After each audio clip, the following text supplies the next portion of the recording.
Hello అండి, నేను మీ ధన. Welcome back to ధనాస్ life style. ఈరోజు మన వీడియో వచ్చేసి నేను మా ఇంట్లో క్యారెట్ టమాటా పచ్చడి చేశానండి. చాలా బాగా కుదిరింది. దీన్ని తయారు చేయడానికి ఒక బాండిని తీసుకొని అందులో పీల్ తీసి ముక్కలుగా కట్ చేసుకున్న ఒక కప్పు క్యారెట్ ముక్కల్ని, అలాగే ముక్కలుగా కట్ చేసుకున్న ఒక కప్పు టమాటా ముక్కల్ని వేసుకోవాలి. ఇందులోనే మన కారానికి తగ్గట్టు పచ్చిమిరపకాయలని ఇలా తుంచి వేసుకోవాలి. ఇప్పుడు ఇందులోనే ఒక 2-3 స్పూన్లు నూనెని వేసుకొని మూతను పెట్టి చక్కగా ఈ ముక్కల్ని మగ్గించుకోవాలి. మధ్య మధ్యలో మూతను తీస్తూ కలుపుకుంటూ ముక్కలు బాగా మెత్తగా అయ్యేదాకా చక్కగా వేయించుకోవాలి. ఈ చట్నీని వేడివేడి అన్నంలో కానీ లేకపోతే ఇడ్లీ, దోశ లాంటి వాటిల్లో కూడా నంచుకొని తిన్నా చాలా టేస్టీగా ఉంటుంది.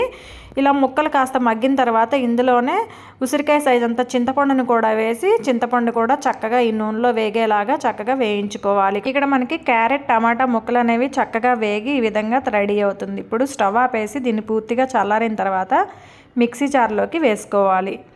ఇప్పుడు ఇందులోనే 5-6 వెల్లుల్లి రెబ్బల్ని, అలాగే 1 స్పూను జీలకర్రని, రుచికి సరిపడినంత ఉప్పుని, కొద్దిగా కొత్తిమీరని వేసుకొని బరకగా మిక్సీ పట్టుకోవాలి.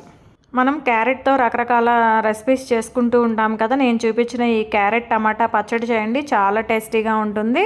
ఇక్కడ చూసారు కదా, ఇలా మిక్సీ పట్టుకున్న దీనిలో సన్నగా తరిగిన ఉల్లిపాయ ముక్కలను కూడా వేసుకొని బాగా కలుపుకోవాలి. ఇలా రెడీ చేసుకున్న ఈ చట్నీని ఇంగువ వేసి తాలింపు పెట్టుకున్నామంటే ఎంతో రుచిగా ఉండే క్యారెట్ టమాటా పచ్చడి రెడీ అండి.